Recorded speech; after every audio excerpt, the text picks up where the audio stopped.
Então, estamos agora nos reunindo para a segunda live do ciclo, né, de palestras,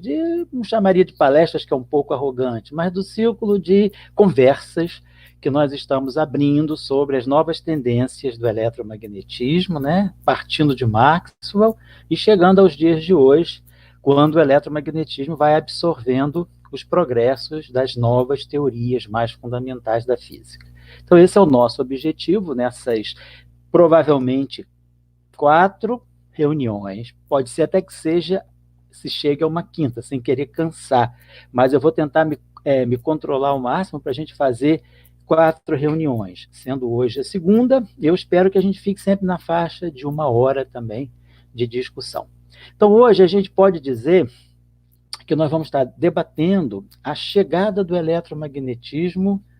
no encontro com a mecânica quântica. Então, o eletromagnetismo veio se desenvolvendo mais formalmente a partir das equações de Maxwell, né, na década de 1860, 1870, e com a chegada da mecânica quântica, exatamente em 1925, né, tem a pré-mecânica quântica no primeiro quarto do século passado, mas com a chegada da mecânica quântica em 1925, nós temos uma confluência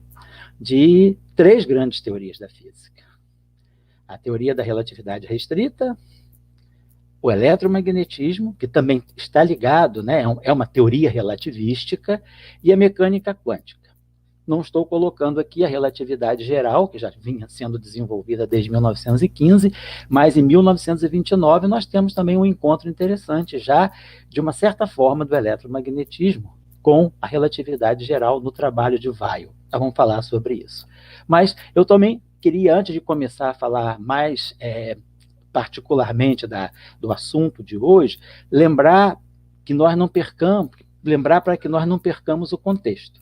Nós estamos aproveitando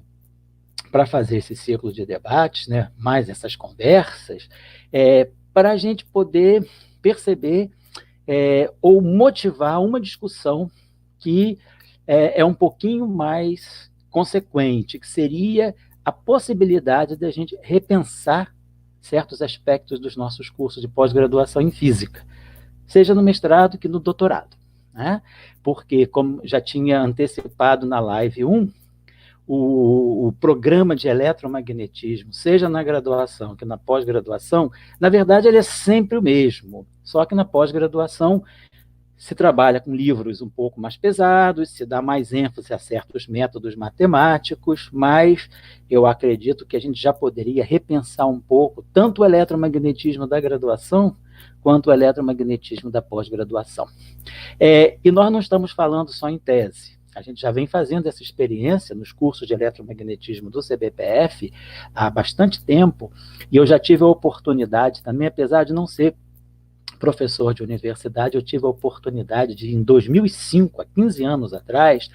ter uma experiência interessante num curso de graduação em eletromagnetismo que eu pude dar como professor colaborador externo, né, na Universidade Federal de Juiz de Fora, no Departamento de Física da Universidade Federal de Juiz de Fora, e o melhor ainda, era um curso para licenciatura. E aí a gente pôde experimentar também essa visão um pouquinho menos convencional do eletromagnetismo, lá em 2005, com os futuros professores de física do ensino médio, e foi uma experiência muito positiva, no sentido de que eu aprendi o que poderia ser colocado na prática, né? E os colegas também, os hoje professores, que naquela época eram licenciandos, também puderam opinar, dar a visão deles do que funcionava e do que não funcionava. Então, eu estou querendo não perder um pouco o contexto dessas nossas discussões. Não é só colocar o conteúdo, falar do aspecto da física, mas falar também, aproveitar esse momento para a gente poder fazer uma reflexão sobre um pouco assim, o redimensionamento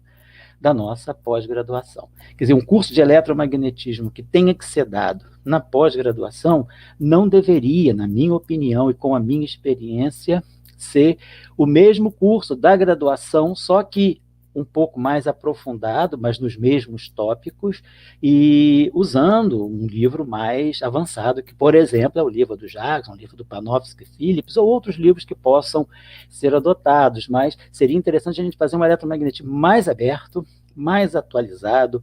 voltado para a pesquisa, trazer a pesquisa do eletromagnetismo para o curso. Então, fica um curso orientado por projetos, porque o estudante que está no mestrado ou que está no doutorado, ele tem maturidade, já veio de uma iniciação científica, ele já tem um foco bem definido do que ele quer na pós-graduação, então ele tem maturidade também para, se ele precisar de certos conteúdos que nas aulas não possam ser dados por conta dessa nova visão, ele busca sozinho esses conteúdos, porque livros bons existem, aulas boas, gravadas em várias boas universidades do Brasil e do mundo existem também, então o estudante tem muito material ao qual ele pode recorrer para um trabalho mais solitário. E aí ele poderia jogar um pouco mais, o professor, inclusive, coordenar um pouco mais os trabalhos, vamos dizer, os projetinhos de pesquisa dentro do curso ao longo da disciplina, durante o semestre da disciplina. Era essa visão que eu acho que a gente não deveria perder de vista aqui também nessa discussão. Não é só conteúdo, mas é também a gente pensar ou repensar alguns aspectos da nossa pós-graduação, que eu insisto em dizer, como eu já disse na live 1, e quem me conhece pessoalmente ou nas minhas aulas, eu sempre faço um pouco essa crítica, que o programa de mestrado que nós temos no Brasil hoje, século XXI, 2019, se a gente quiser, a gente pode confrontar com o programa de mestrado da década de 70, que é quando eu fiz o mestrado ainda no Brasil, ele é o mesmo. E aí, quando eu fui para o exterior para fazer o doutorado, eu imaginava até que eu fosse ter de novo eletromagnetismo, que eu já vinha com tanto, quase uma intoxicação de eletromagnetismo e mecânica quântica, e quando cheguei no exterior, tudo isso era já considerado sabido da graduação. Então, você fazia